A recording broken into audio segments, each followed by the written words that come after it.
Night. With me, as always, your Lord of Beyonce. Say hey, Scribbles. Hi. And your Lord of Pennies. Say hi, Satsu. What up, now? And I am your Lord of Ridiculousness, the Ranting Monkey. I hope you guys are having a great Saturday, man. It's a beautiful night here in Michigan, which we've needed for a while because it's been cold or rainy and fuck the world. Anyway, how are you gentlemen doing? Scribbles, how you doing, man? Apparently, I don't know Beyonce from Shania Twain. This is true. Other than that, I'm fine. You know, you should give your place of broadcast a name or some. You know, Art Bell used to say, from the mysterious mountains of Arizona or something. You should say, it's like, from the far reaches and the darkest corners of Michigan comes Ranting Monkey and the Lords of the Night. From deep inside your mom's sexy place. It's a series of tubes. Satsu, how you doing, man? Well, I was doing good, but now I feel dirty. I'm sorry. Scribe made me do it. Likely It's story. a series of fallopian tubes. From the bottom of the stairs. You hush, faithless. From the last stair in the flight. From the last stair on the flight. There you go. I'm having an okay day. Thanks for asking. Whatever. Not a bad day. I didn't get my nap though because I left my other stream and was like, I'm gonna go nap for a while. And I told Lady Monkey, I'm gonna go nap for a while. She goes, dinner's just about done. I was like, I'm gonna go upstairs and eat. So crawled my way up there and had dinner and hung out with the family for a while. And it was too late to nap. So damn it. I feel cheated. I always feel cheated when I don't get a nap. Could have been starving and playing Borderlands with me, but no. Yeah. Well, I still would have had to go eat, man. You know what I had to eat before that?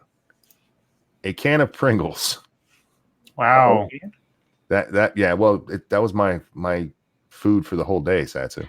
It's called a sleeve of pretzels. Is it not pretzels? Not pretzels, Pringles. Is it called a sleeve? That's what people call it. It's a can. It's a sleeve. That's a fucking can. A cylinder. A sleevender. It's a chip sausage. Chip sausage. Oh my god. I don't know about that.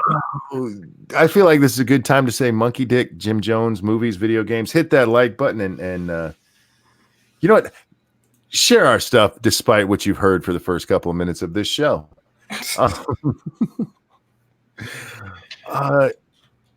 We have a game stream tonight after this over on 2 Cents Plus, so make sure you come over there. If we hit 100 likes, we're still doing that, right? Yes. We will. If we hit 100 likes on that stream, not this one, guys, that one over there on 2 Cents Plus, we will give away a copy of Borderlands 3 for the PC. So please check that out. Reckless Trucker, thank you so much. Yo, bought my first AR-15 SIG M&P Sport 2 F02. Fuck Beto. It says F. I'm guessing you mean fuck Beto and the Democrats. Yeah, we'll talk about that in a little bit. We'll get there in a second. Satsu, did you see the music video for the song that plays on Borderlands 3? The actual music video? Yeah. No. Well, I retweeted it yesterday. You should check it out. The singer comes out and it surprised me. It shocked me because first of all, and there's no gentle way to put this, it's a black man singing that song. I'm like, that ain't no fucking way. But that's not the weird part. I mean, that's just like, you don't see that very often, you know? I mean, you have things like Fish and Living Color, so that happens. But he's out there in a polo shirt and jeans. Like, that doesn't go with this song. You need to be in some Metal Gear or something, Jesus. But I can't get that song out of my head. That's why I brought it up. I need to learn the lyrics so I can actually sing it instead of just going because that's all I know of the song right now. But yeah, it was weird to see that guy singing like that, and he's wearing a white polo shirt and jeans. Like, you're dressed like you should be singing Hootie and the Blowfish. What are you doing, man? Have some pride in your music. How could you, Monkey? How do you know that he didn't put every ounce of pride he had into that song? Well, he probably put the pride in the song, but not into that outfit. That's some shit he put. I wear that crap. What's he doing, man? He's singing that awesome hardcore music, and he's dressed like he's gonna go hang out at J. Crew. Wait, did he subvert your expectations, Monkey? He blew him out of the water, man. Well, obviously the music video is directed by Ryan Johnson. He looked like he should have been at that torch lighting down there in Charlotte. Oh. What? Nothing.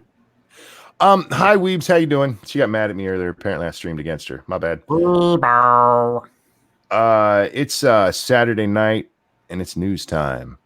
Do we have any news there, Scribbles? We do. What kind of news we got tonight? All kinds. Could you be more specific?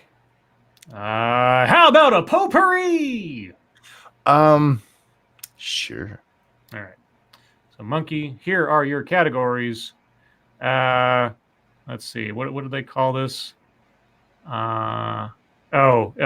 Energized Democrats, football shooting, Saudi oil field, and Eric Holder.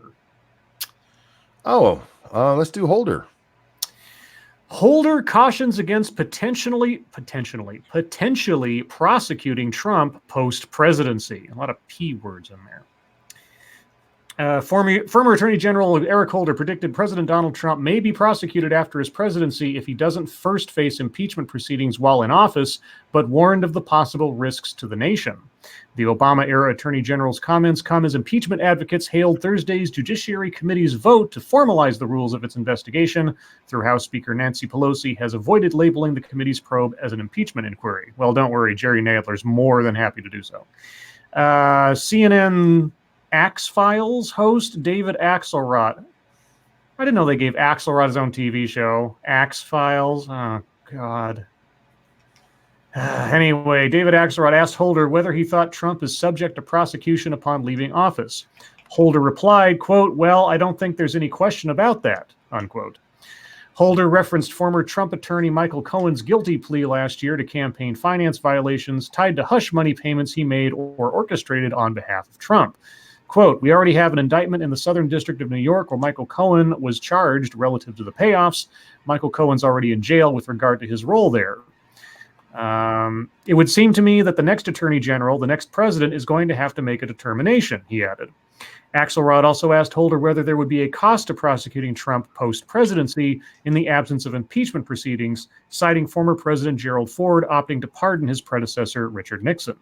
Quote, "Yes, I think there is a potential cost to the nation by putting on trial a former president, and that ought to at least be part of the calculus that goes into the determination that has to be made by the next attorney general.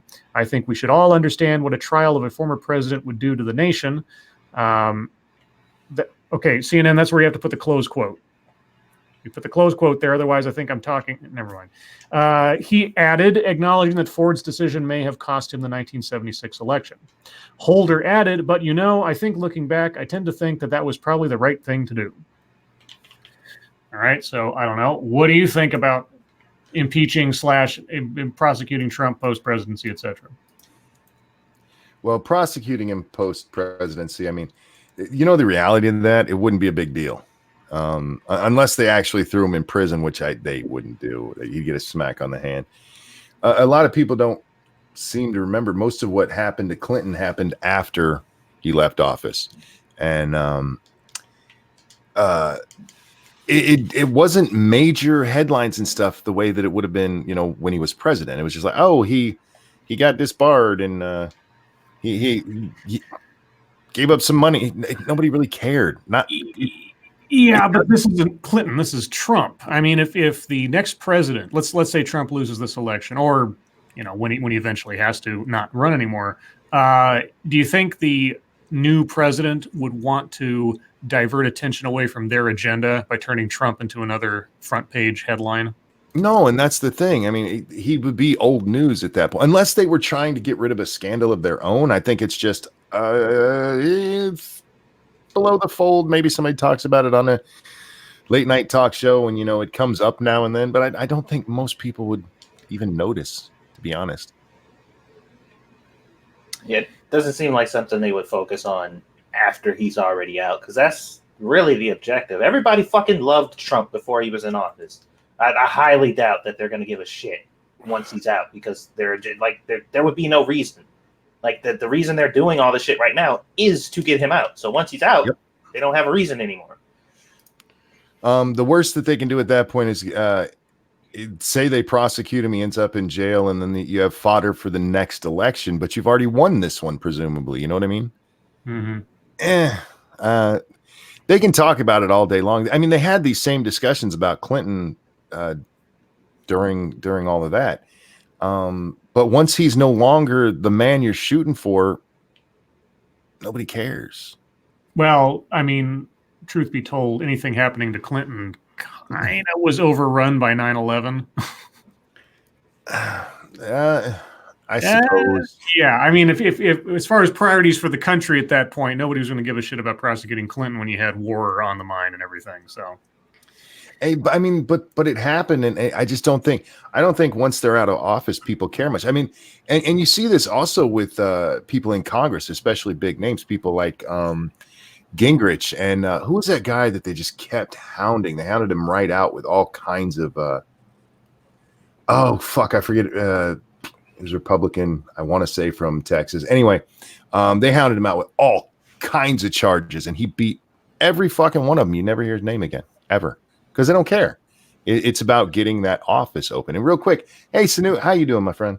Hey, buddy, what's going on? Well, I normally I would just send you the link, but tonight I actually asked because I don't want you to get sick of us. Too late. Okay.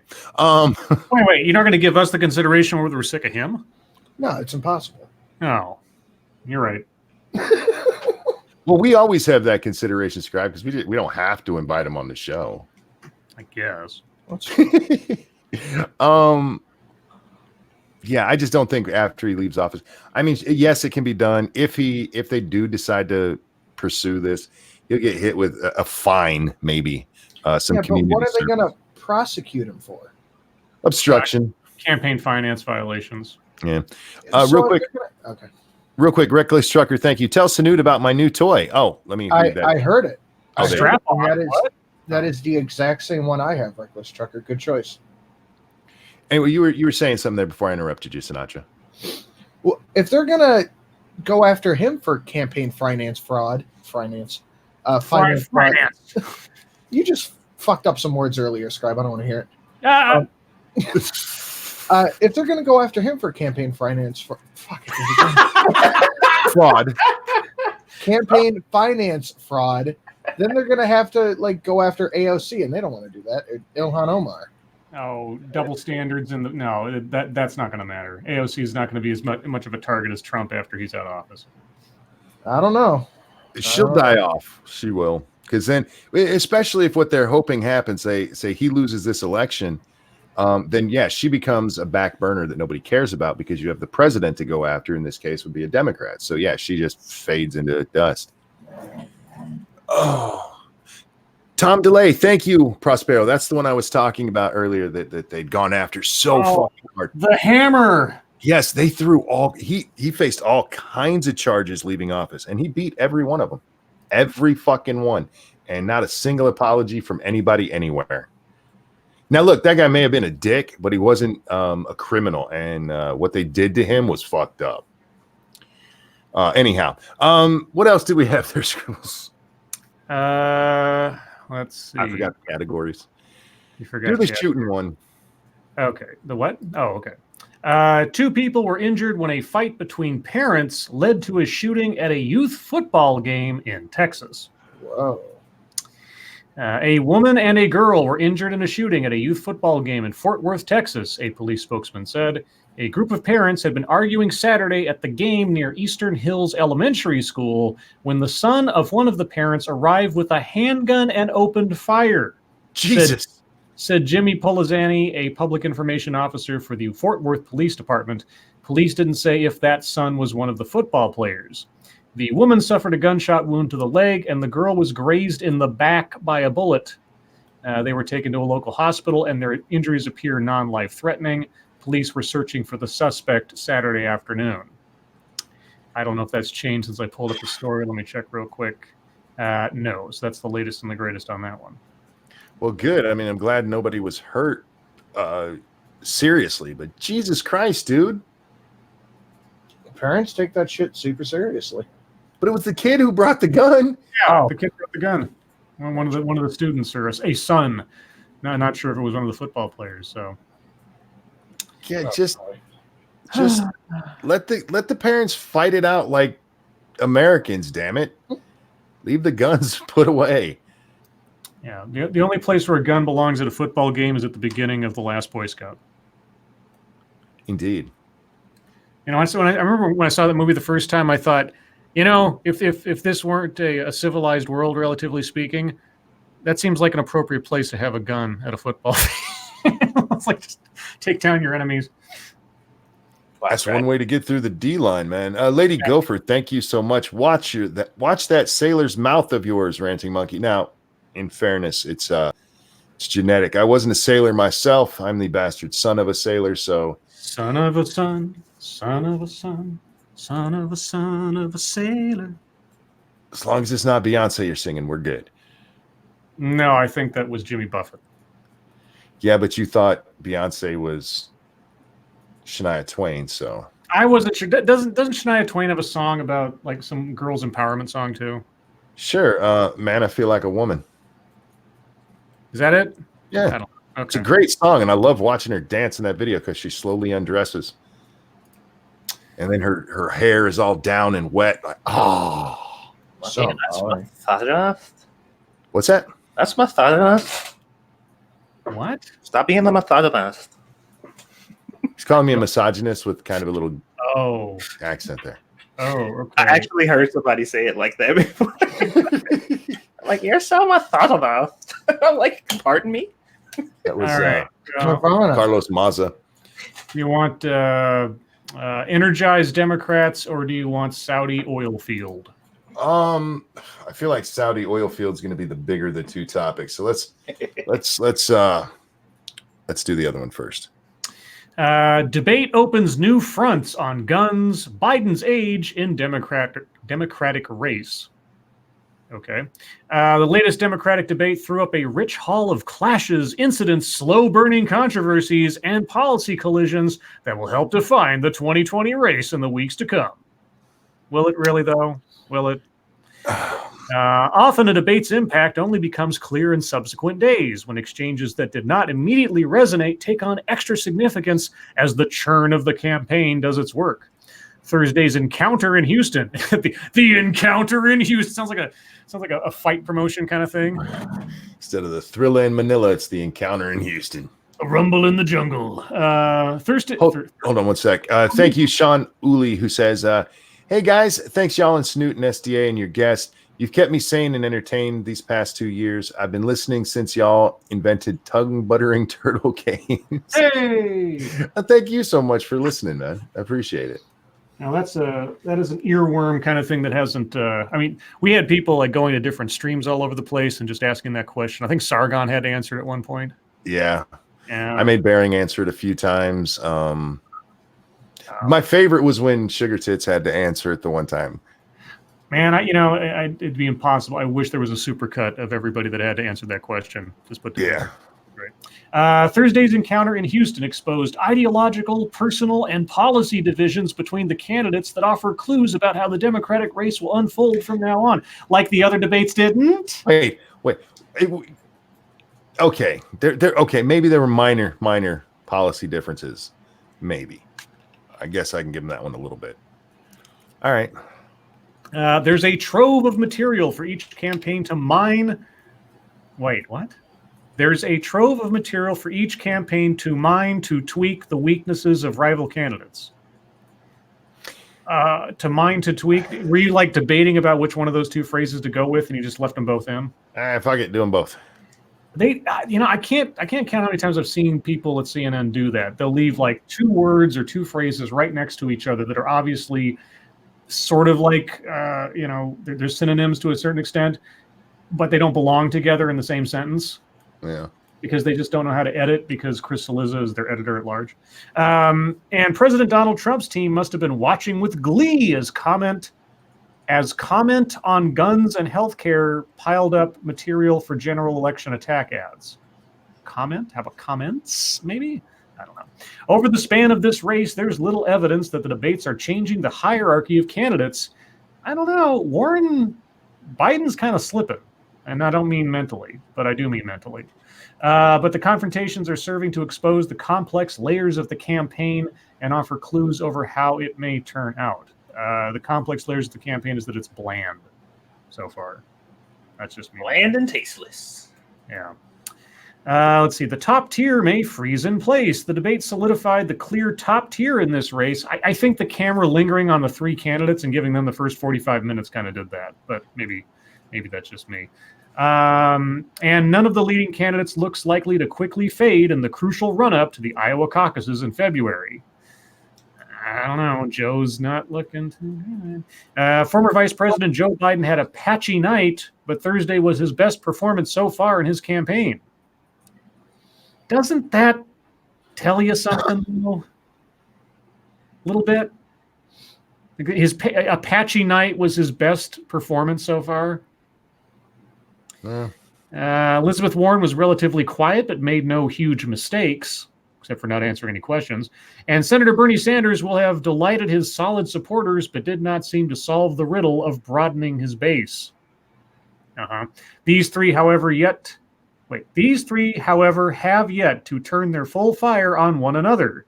That's one thing to watch for a race. Not even throw. Didn't Tulsi launch Kamala under a bus? Well, no, she's talking about these three, Biden, Sanders, and Warren. These three actually going at each other. Oh. Yeah, no, the other candidates have gone after each other. Obviously, Julian Castro went after Biden, but the top three have kind of averted going head-to-head against each other so far. I went back and rewatched some clips of the debate, and one of them was the Julian Castro going after Biden. Mm-hmm. And at first it really seemed strong, but on the second watch, he just sounded like an idiot. Yeah. He's like, you said that 2 minutes ago. You just said that 2 minutes ago. Did you forget you said that 2 minutes ago? Shut up. It's the way he did it that did it for me. And that was on the first viewing, is that he came off as being a douche. Yeah. He didn't come off as strong and manly or anything like that. He came off like a dickhead. Like he was bullying a fucking old man. Yeah, there's ways you can point out someone contradicting themselves that makes you look like you're just observant and being, questioning what they're saying. And then there's someone who looks like an absolute child on the playground, and that's what he looked like. Anyway, great. Yay, Satsu, thank you for that. You're welcome. Anyway, okay, I guess I'm not going to read this whole thing. I guess the roundabout question is, did this debate, as compared to the other ones, somehow focus and or energize the Democratic race any more than it already had been? I think it actually cost him focus, to be honest, because the only thing anybody's been talking about since that I've seen, even though they tried to make Medicare for all the big push, I mean, the first 45 minutes, that's literally all it was between those three. Beto's gun thing is taken over. Have we learned anything new? No, we didn't learn anything new. Oh. And I saw a Democrat, I forget who it was. I want to say Kuhn.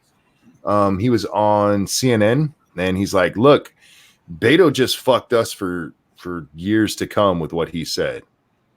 Because, every time somebody like, they're coming for our guns, and they're like, no, we're not coming for your guns. And Beto like, fuck yeah, we're coming for your guns. And people were called conspiracy theorists for saying that they want to confiscate weapons. Yep. Oh, yeah. And Beto just set them back a lot with that.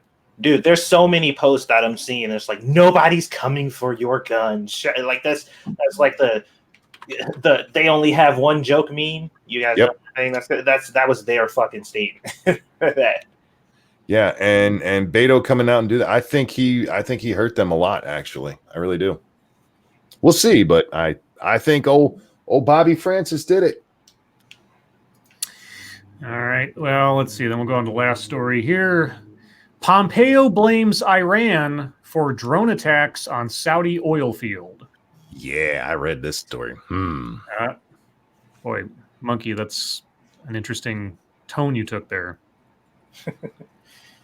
Does international military conflict get your motor going? It makes me just kind of go, Things that make you go, Secretary of State Mike Pompeo pinned the blame on Iran for an attack at a Saudi oil field in a pair of tweets Saturday. Drone strikes on crucial Saudi Arabian oil facilities have disrupted about half of the kingdom's oil capacity, or 5% of the daily global oil supply, CNN Business reported earlier Saturday. Yemen's Houthi rebels took responsibility for the attacks, but they are often backed by Iran. Quote, Tehran is behind nearly 100 attacks on Saudi Arabia while Rouhani and Zarif pretend to engage in diplomacy, Pompeo tweeted, referencing Iran's President Hassan Rouhani and Foreign Minister Mohammad Javad Zarif.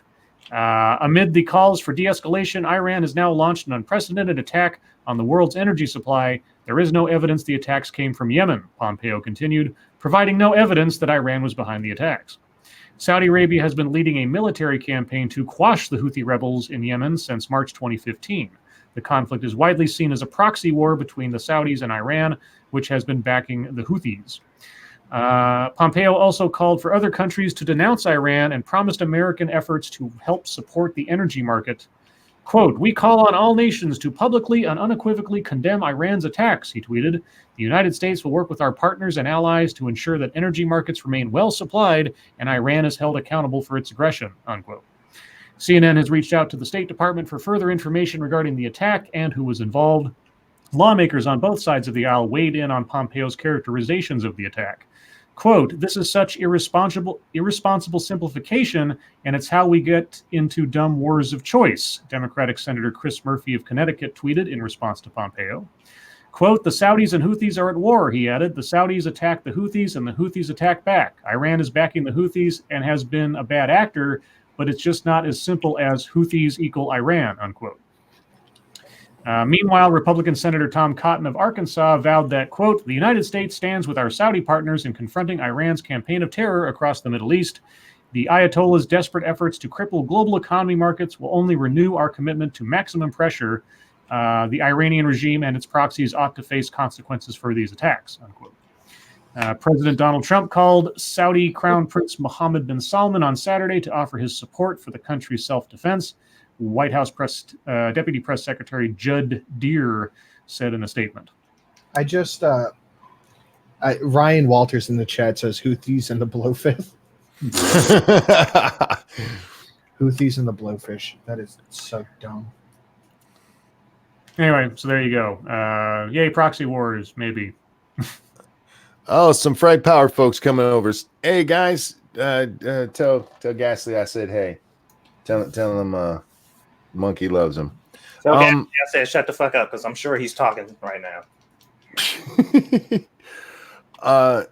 Yeah, this is getting dangerous over there, like real dangerous. When you start talking about fucking with that much of the world's oil production and the different proxies, because that's what we're talking here with the Houthi and Blowfish guys. They're just an Iran proxy. Shit can turn real ugly real fast over there. Yeah, it's a very unstable region. Yep. I had a random thought. You want to hear my random thought? What's her name? Always. I think Ghastly should record a silly song and put it on a YouTube video, and should use the link to that silly song as a fake out for things like, Half-Life 3 confirmed and stuff like that. And he should go by the stage name Rick Ghastly. Oh, I see what you did there. I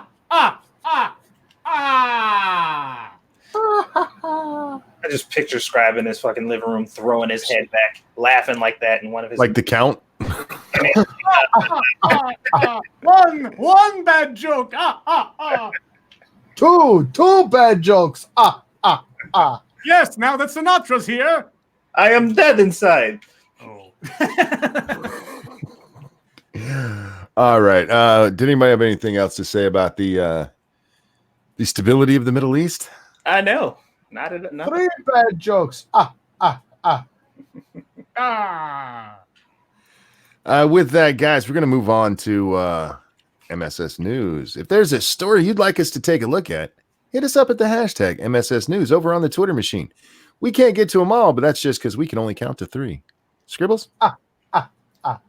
One. All right. This one comes from Frosted Glass. And it's from The Root. The Woot. The root. The Root is on fire. We don't need... Okay. Okay, this is the headline, just so you know. This isn't me talking. This is the headline. To hell with y'all. Charlottesville judge rules Confederate statues will stay. Okay. I didn't know it. Statue. God damn it. Well, it was a good idea while it lasted. I'm referring to the removal of public monuments of known racists. But the law, in that comfortable cradle of great virtue the world knows as Charlottesville, Virginia, has prevailed. And it's the celebration of racist business as usual. On Wednesday, a judge in the fair Ahem, they put Ahem in the sentence, just so you know, fair Ahem City ruled the controversial statues of Confederate General Robert E. Lee and General Stonewall Jackson must stay where they are. This is a slap in the face to the February 2017 vote by the Charlottesville City Council to remove the statue of Lee, which sparked the shameful, quote, unite the right, unquote, white nationalist rally that left counter-protester Heather Heyer dead and 28 people injured when a white supremacist plowed into them with his 2010 Dodge Challenger. Is anybody else just sick of hearing about Heather Heyer? I think they use her a little too much. A little? According to WTOP, all right, Circuit Judge Richard Moore ruled the memorials cannot and will not be touched, citing a Virginia law banning the removal or movement of war memorials erected in a locality.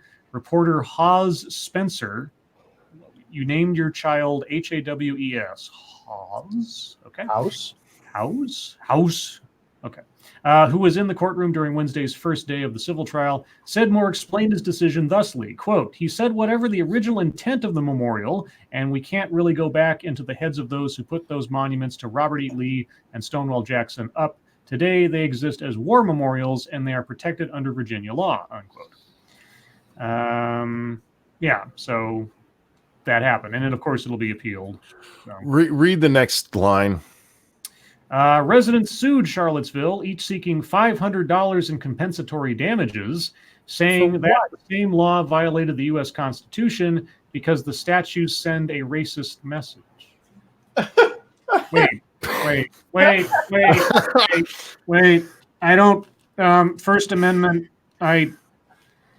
I'm sorry, guys. Even lousy speech is still free speech. I hate to tell you that.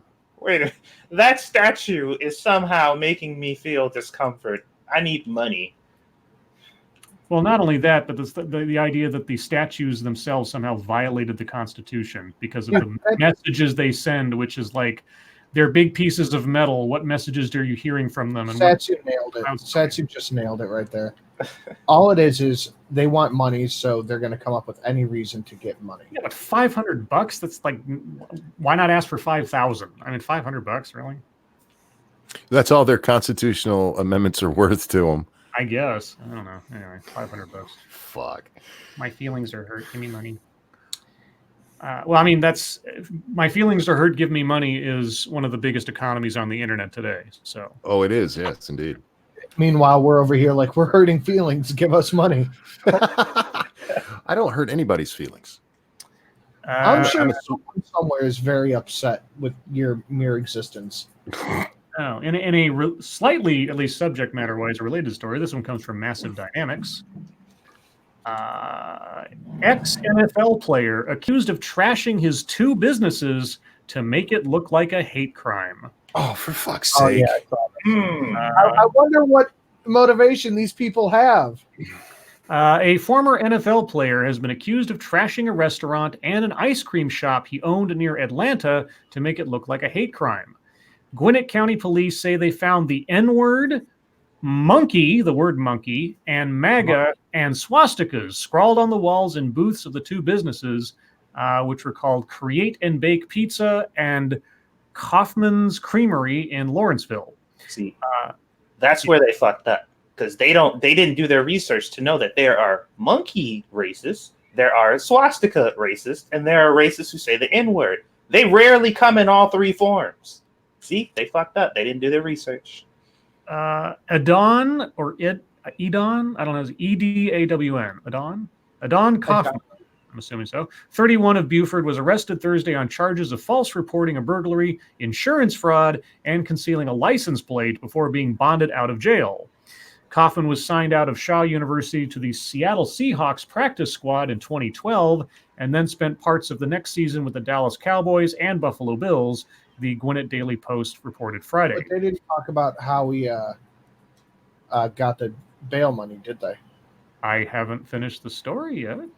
Well, you haven't mentioned it, so it was $500 from Charlottesville. That was all.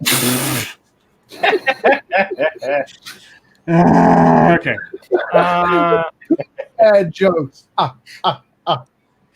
He was claimed by the Tampa Bay Buccaneers in 2014 and then signed by the Washington Redskins later that season. Boy, this guy's been all over the place.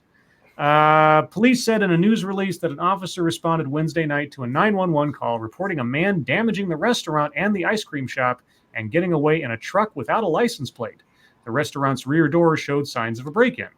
When officers pulled over the truck, they found Kaufman behind the wheel and learned he was the owner of the damaged businesses, according to the news release.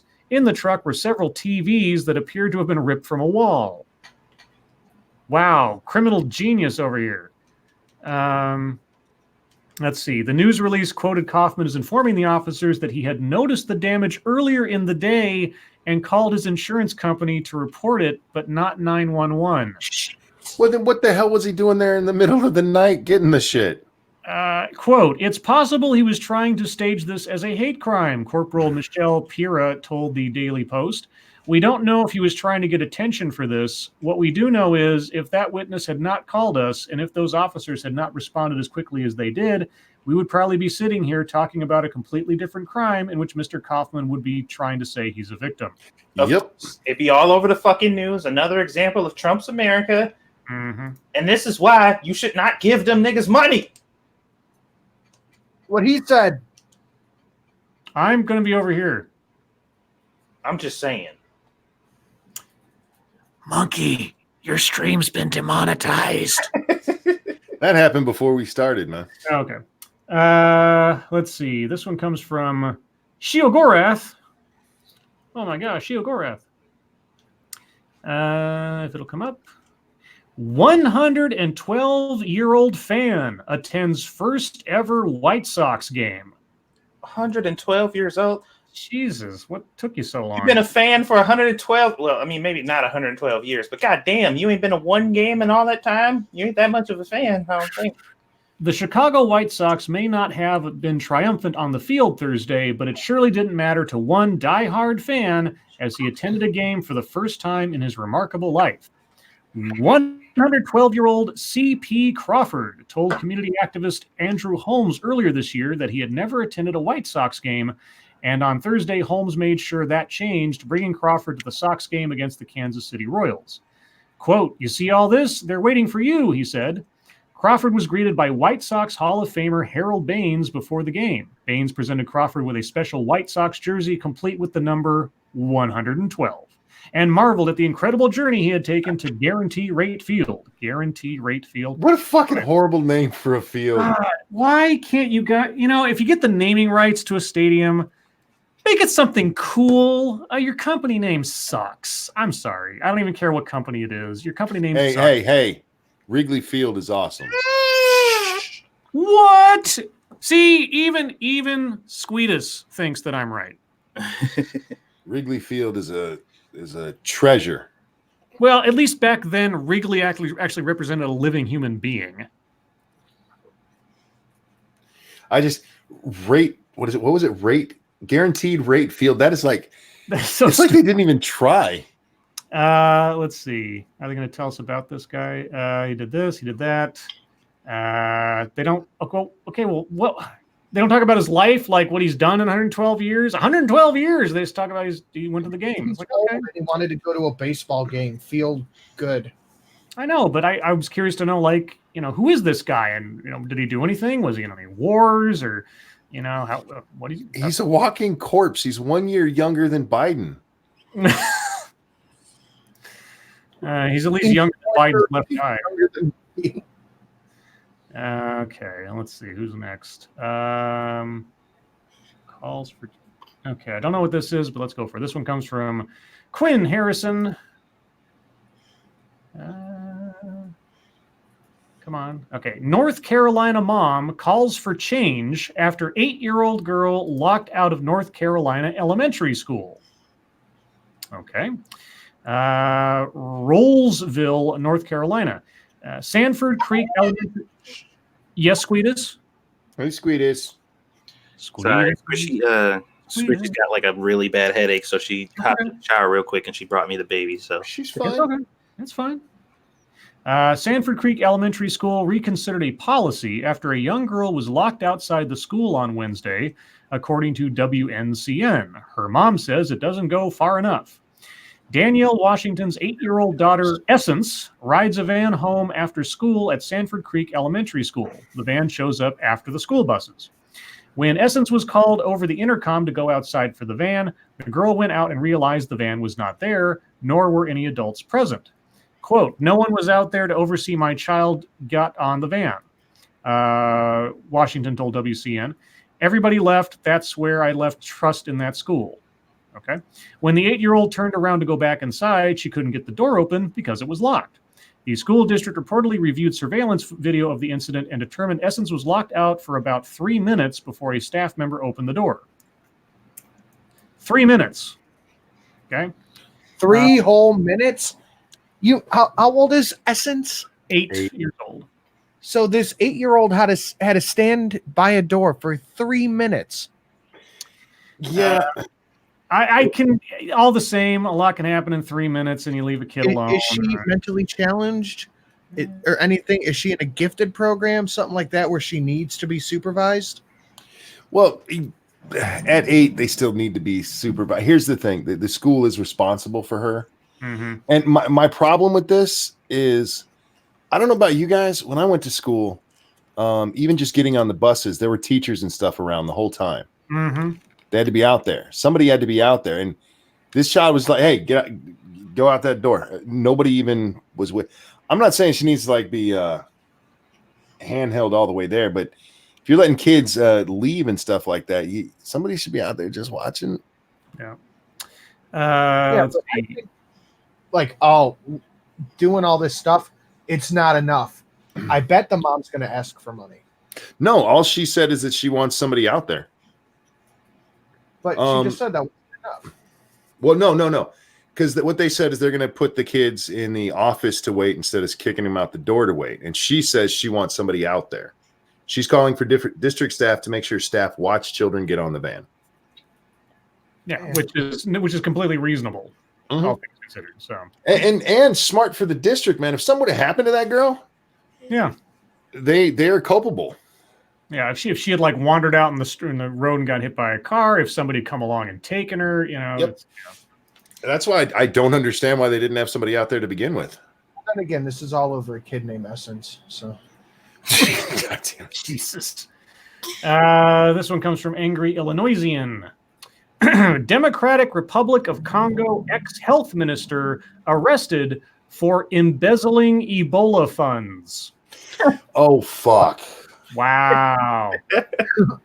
Former DR Congo health minister Oli Ilunga has been arrested over allegations he embezzled public funds to tackle the Ebola epidemic, police said on Saturday. Ilunga, who resigned as health minister in July after being removed as head of the country's Ebola response team, was detained while hiding in an apartment in the capital, Kinshasa, ahead of a bid to flee the country. He is in custody due to, quote, misdemeanors of the mismanagement of funds allocated to the Ebola response. Police spokesman Colonel Periot Rombo Mwanapatu, I'm probably fucking that up, told AFP. Ilunga will be referred to prosecutors on Monday. Well, how much is he supposed to have made off with? They don't say. Well, but then you got to tell us the number. That's the whole thing. Like, how much do you? It doesn't say. It then talks about the Ebola outbreak. That was not the way, brother. All right. So he took some undisclosed amount of money from people trying to fight Ebola. So good job. Ebola killed our queen. Damn. Let's see. This one comes from Shrouded Angel. I think I saw this the other day. We didn't get to it. If it'll come up. Man 32 dresses as wheelchair-bound OAP. I don't know what that means. To travel on 81-year-old's passport. Hang on 1 second there. Snubber, thank you so much. There are rumors Borderlands 3 is having problems playing without an internet connection. Watch yourselves, Monkey and Satsu, because some are theory crafting the game's anti-pirate system is doing it. I haven't had any issues, but thanks for the heads up. I mean, I've run into two crashes or two problems so far, so neither of them are that.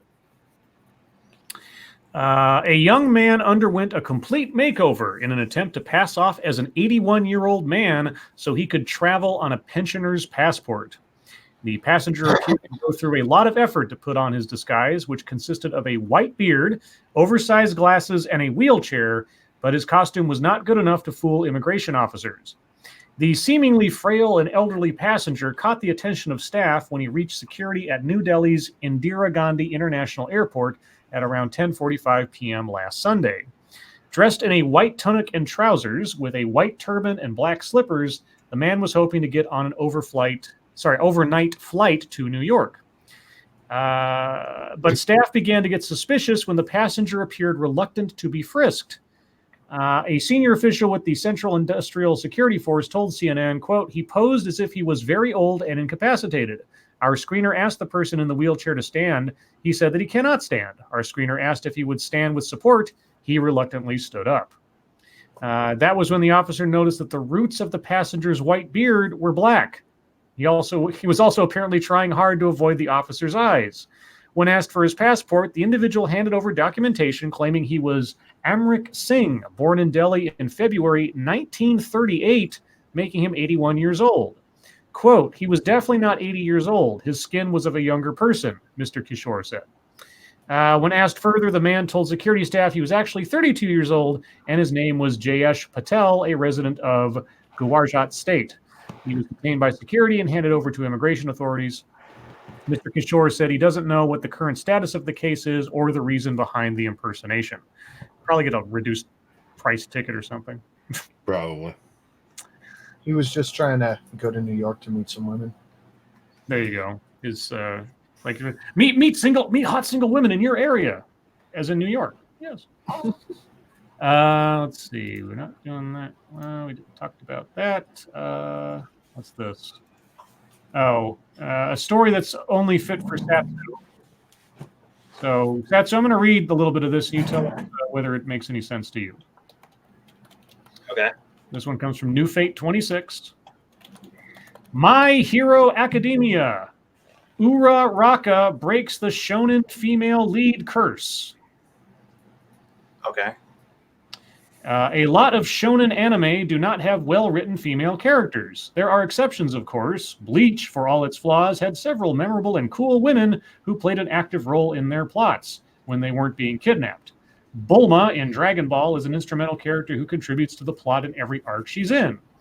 But most of the time, when you look at the leading ladies in an anime, you find characters who function as just the love interest or the load the heroes have to save. The load? That is unbelievably false, but continue.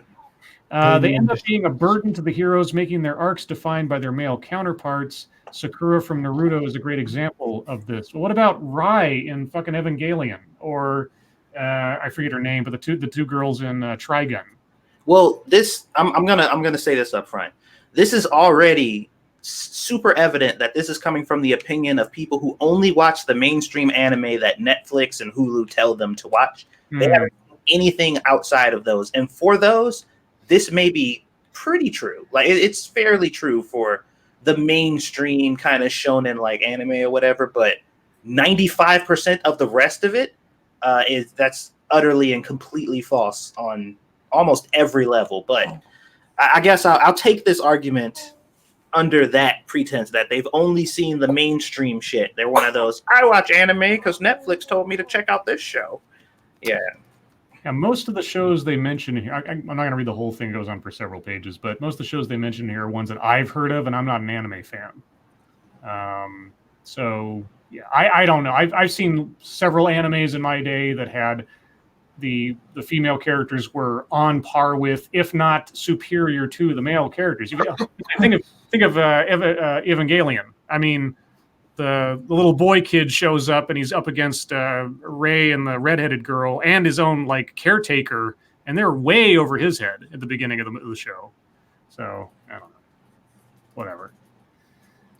People are focused too much on these silly things. I'll be right back, guys. The tripped out part though is in her story arc so far, the chick Uraraka or whatever, she is literally being framed as a love interest for Deku, the main character. Like that's literally what's been happening, and they've been hinting at it, and she's been getting close, and she does all that blushing and feigning shit when he comes around and shit. Like that happens in the show. So even that, they don't know what the fuck they're talking about. They're just talking out of their ass. This one comes from Jordan250. Sheriff's Office. Oregon man arrested with $1.9 million worth of drugs in his pickup. Damn. You know what this guy's name is? Castro? Tyler Gooch. Nice.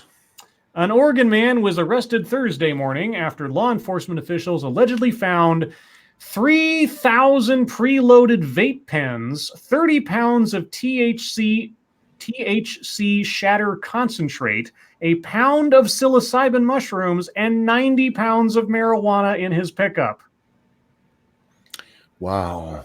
Captain Ben Huchin of the Lancaster County Sheriff's Office said the criminal interdiction unit searched Tyler Gooch's Chevrolet Silverado parked in a gas station parking lot at Northwest 48th and West O Streets after a police dog circled it and alerted to the smell of drugs. Gooch, 39 of Klamath, Oregon, was contacted coming out of the store.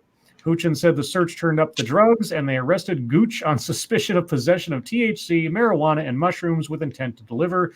The street value of the drugs was estimated $1.9 million. Huchin said the vape cartridges sold on the black market are consistent with products that have been causing serious lung illnesses and deaths around the country. Snatch, what'd you do to your mic, man? What? Nothing.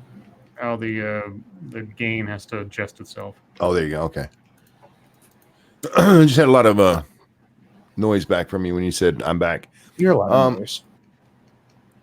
So this is the guy responsible for all those vape pens, huh? Yeah, that's him. Get him.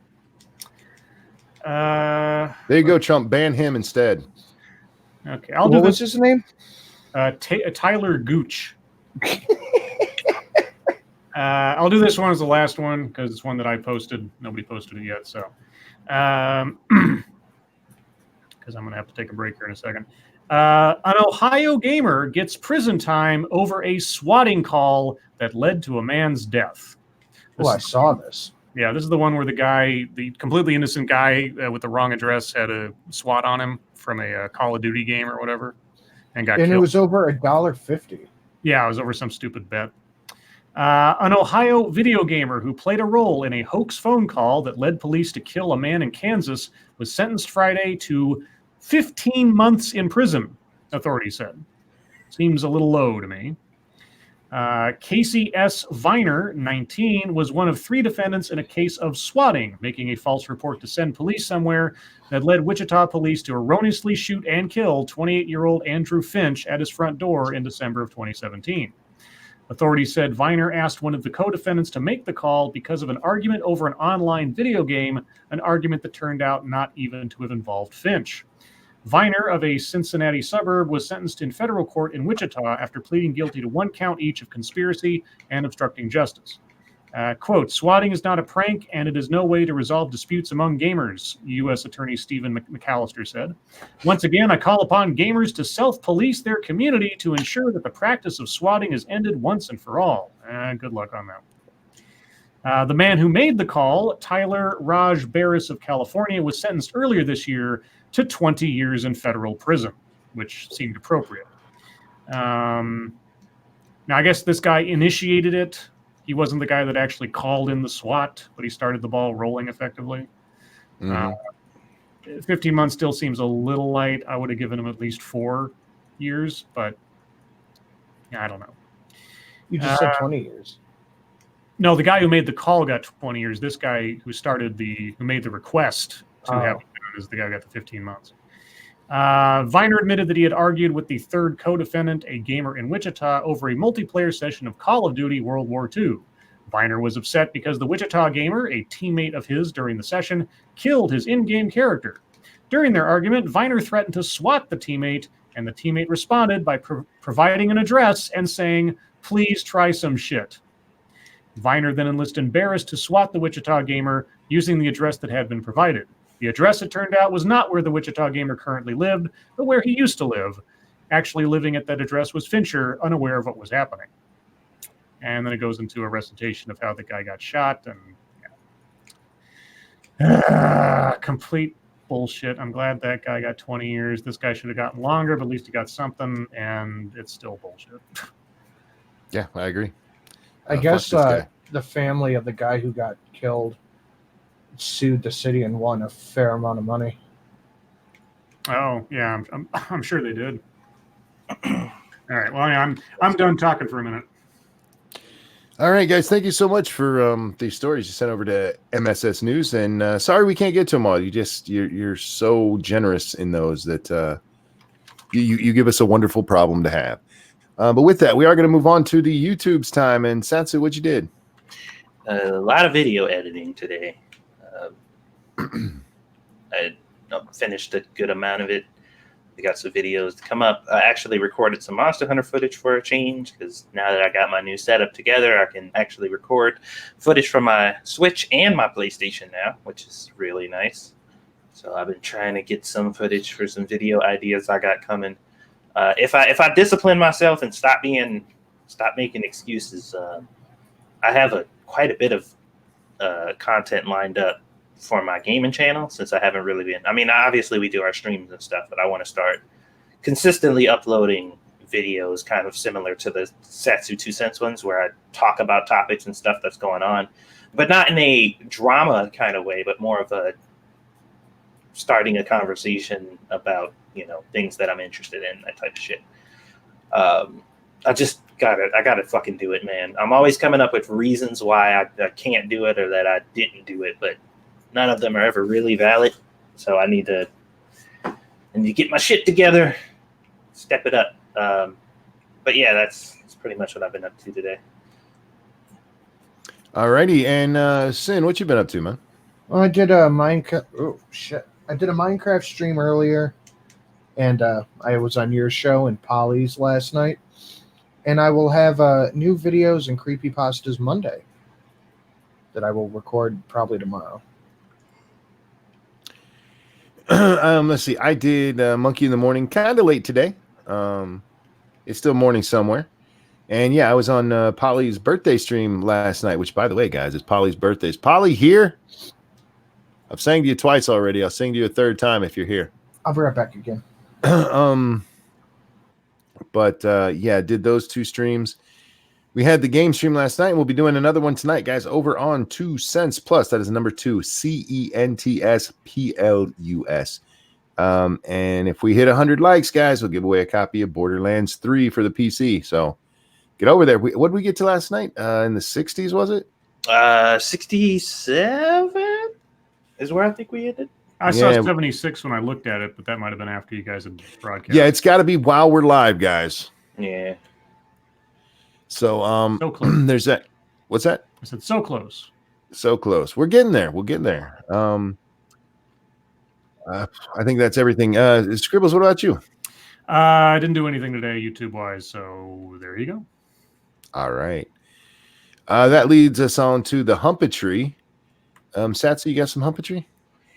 Not really. I mean, I'd have to look real quick. So if you have me go later, I could probably pull some up, but I don't remember it at all right now. I got a little bit. All right. Well, Scribbles, what you got? Let's see. So the possibly Poe account of Syra Rao. If you've seen her on Twitter, she put out the question, what is a white ally? And I posted a picture of Ali Sheedy. Wow. I see what you did there. Yeah, I'm funny. Let's see. Someone I don't know. They said, this is why I do not like the level design of Call of Duty Modern Warfare. Enemies can be too many places at any given time. It's impossible to master a map where you have to account for 10 different areas at any given point in a match. And I said, someone is missing the predictability of Hogan's Alley. And that has absolutely nothing to do with it. It's the maps are fine. The spawn system is what's bad in Call of Duty, and it always has been. And I actually heard a developer speak out about it before. It's by design, guys. They set it up to where horrible players, people who aren't good, are placed in situations that give them an advantage, so that way they don't have to feel like they suck.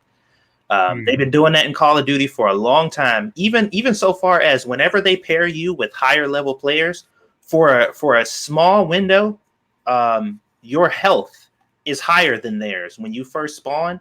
If they put you up against somebody who's higher ranked than you, you take slightly more damage than they do. I watched a video about all the ins and outs of like different things that they do inside of video games to make you feel like you're better than you are, particularly in competitive games. So trust me, it's by design.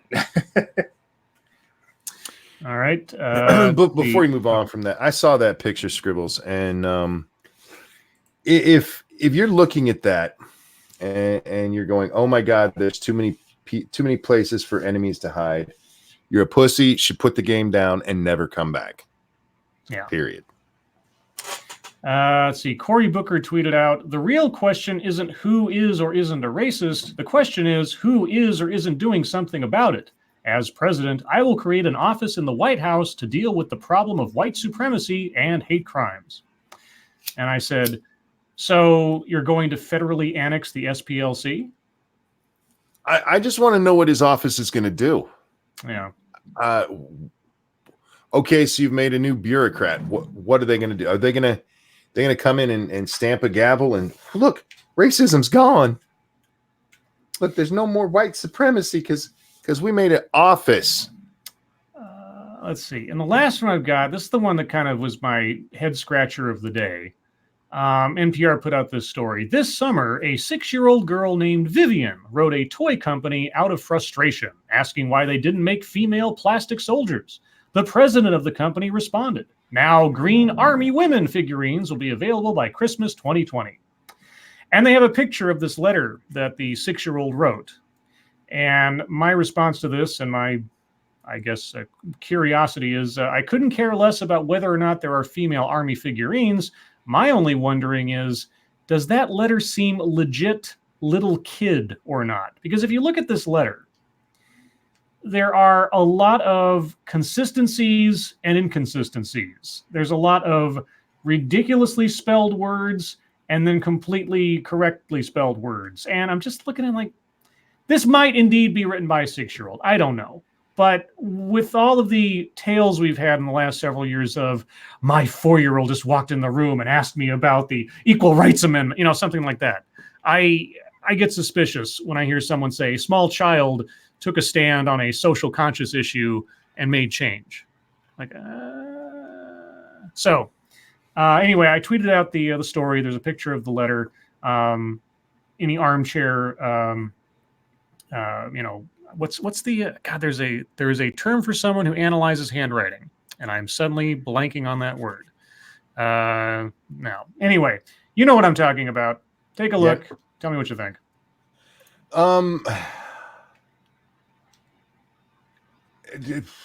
No, that doesn't seem real. That does not. It looks staged to me. Maybe I'm wrong, but it looks staged. There's certain things that kids will do when they're writing, that tend to be the same every time. It's the D. There was this The one D. part, yeah, the Yeah. D, in one instance, the D is a B, and then in every other instance, it's a regular D. The M's are all consistent. Somebody pointed out in the thread, and like I said, some of the words are just so. It's almost like obviously misspelled, like soccer. Yeah. And other things in there. Like I don't know. It just, again, this could be just a ridiculously spelling challenged 6-year-old. I'm not saying it's impossible. I'm just saying that given the context of the letter, the message it was sending, and all the stuff in there, I'm just suspicious. Now, I like to say, I don't care. I didn't know that there weren't Army women or anything. Or Army women figurines at this point in time. So whatever. That's the part that I'm just like, if the company was going to do it anyway, fine, whatever. If this was the impetus, fine, whatever. I'm just curious to know if it's legitimate. That's all. Talik says the word is graphology. That's right, graphologist. That's right. Thank you. It's not just that with the D. If you look at the D's throughout this, they're almost all different. Mm-hmm. They're all different. Some of them have a tail. Some of them have a curved tail. No, this was very deliberately written this way. Yeah. There's so much reason to believe that this could be done that way too. Because I mean, think about the group of people that this is coming from. We think kids should have the right to vote. We believe that kids can consent at a very young age. We have profound stories constantly written by our children all the time, and it also makes you wonder, like, if these kids are doing that for as long as they've been on this earth, they haven't had enough time to like get embedded into some type of social or political movement. Like, they don't know enough about the world to even care about that enough. It's hard enough to get a kid to pay attention to anything for long enough. So it's like in the 8 years, maybe anywhere from 6 to 8 years, your kid has been on this earth. They've had all this time to contemplate on adult political issues so much that they're taking a stand and writing letters to the government. Like, I highly doubt that. Without indoctrination, that's almost impossible. So it is what it is, I guess. The other part about it that kind of jumps out is that the word girl is capitalized everywhere it pops up. Mm. And women is spelled correctly. That is a hard one for kids to learn. But they fuck up friends repeatedly by putting 2 E's in it. Did they do it both times? Yes, both times they wrote it. Yeah, no, that's absolute garbage. And look, yeah, I'm with you. I don't give a fuck if they make them, but stop fucking abusing children like that. Stop it. Or making use of them as like props or whatever. Yeah. Let your kid play with and look, my kid wanted to know why you don't make pink art. That's a fine letter to write. Just shut the fuck up. Don't pull that. That's not cool. All right, you said that was your last one? Yeah. Sin, you back? Did Sin come back yet? No. Wait. He's not muted. I muted my mixer too. Oh, there you go. Did you have Humpatry today? Just that Sofane tweet I talked to you about earlier. Do you guys know who Toya D is? No, but I responded to her briefly just to tell her about Band-Aids. Yeah, I see that now. She said, "What is white privilege?"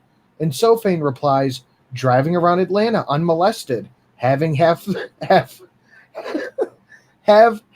chance of being arrested for drug charges and receiving a lower sentence across the board, have significantly better odds of scoring a home loan, attending segregated private schools of affluence, learn the history of your race in public schools." And he's telling a black woman to learn the history of her race. No. He's saying that you learn the history of your race in public schools as a privilege of being white, whereas you don't learn about as black. Yeah. Escape violent stereotypes associated with your race, because white people are never seen as violent. Maybe Sofane just doesn't watch any news. And you can't play the colorblind card and wipe away centuries of racism. Oh, wait, you just did that. And I responded, that literally made me gag. Yeah. He's at virtue signal level 9,000 right now. Oh yeah. That made me physically gag. It sounds like somebody shoved a fucking dildo with fucking social justice written on his ass, like straight up him, and was like, "Say it, type it now." And he was just like, "Yes, whatever you say, I'll put out that all the grievances." Oh, jeez. Okay. Shit. I wanted to. There's actually one I was waiting to see if you were going to do the story on MSS News. But Sorry. since you did, I'm going to do it here. Okay. Where the hell was that? Because there's a great line from it. It's about Matt Stone. Oh, right. Matt Stone, South Park co-creator Matt Stone mocks cancel culture. TV critics laughed at Chappelle's special, then slammed it to keep their job, which, by the way, is not exactly what he said. This is what he said.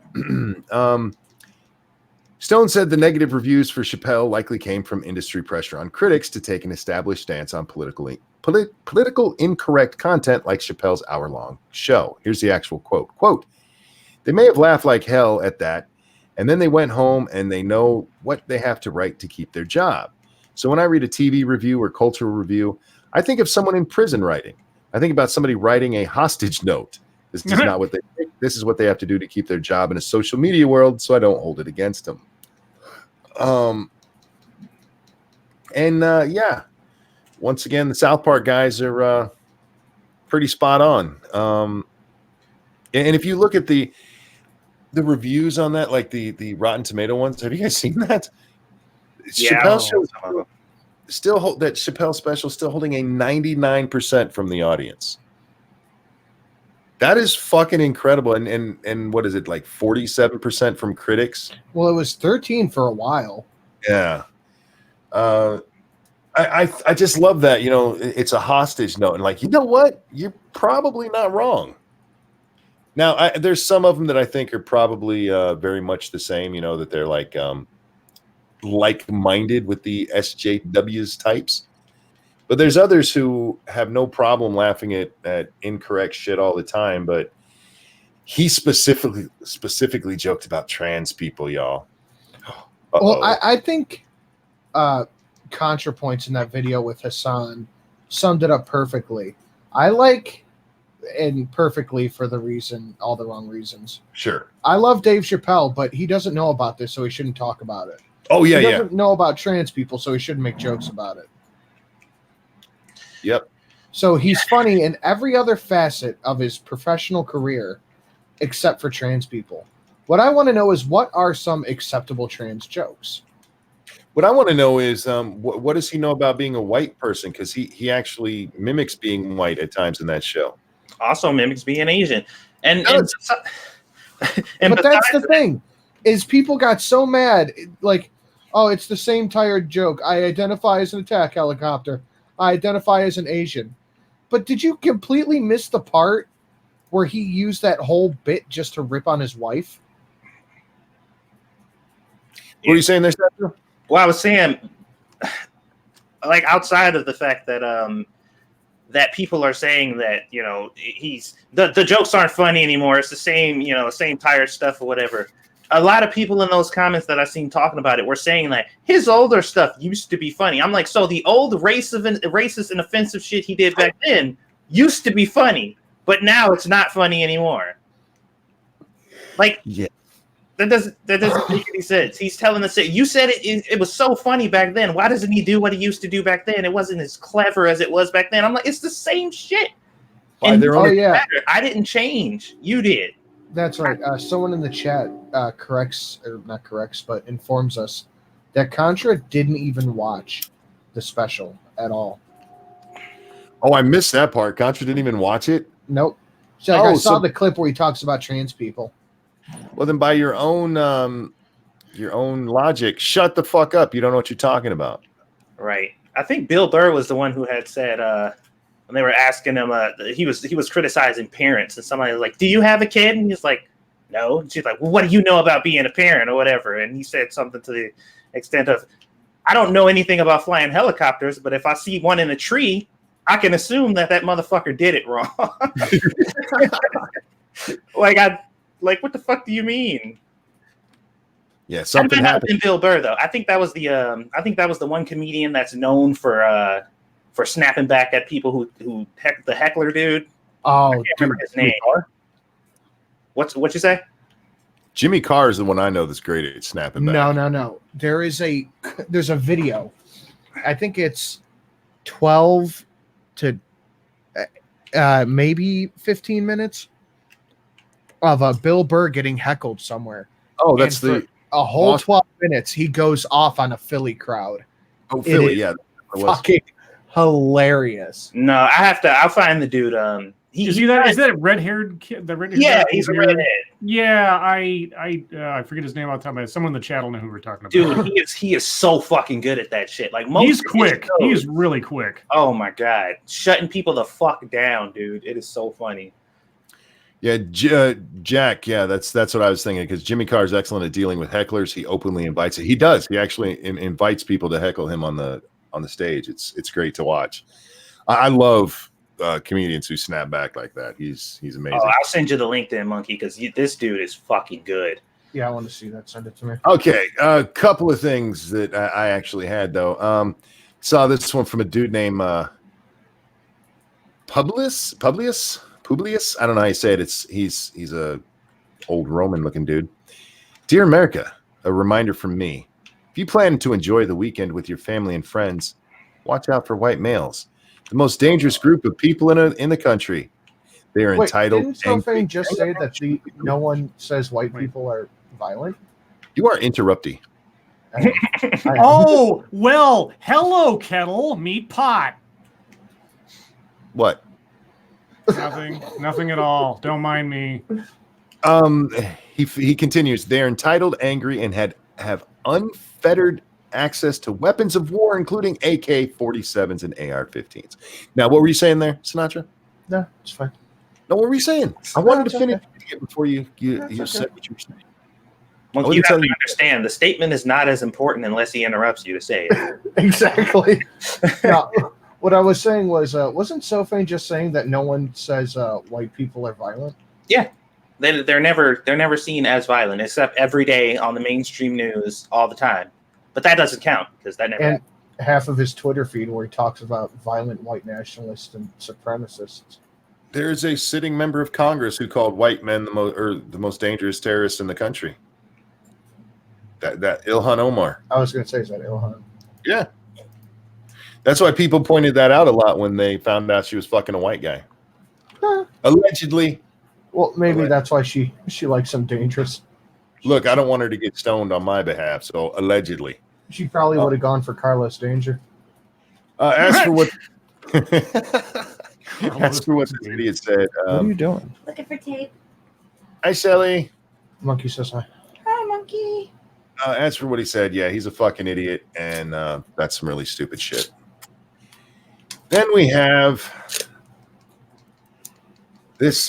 You know what? I'm gonna put this one on the screen. I know I don't usually put stuff on the screen for Lords of the Night, but this one just, I mean, it deserves it for a couple of reasons. One, it's really stupid. It says, "Here's our spiel: no more kids until a Green New Deal."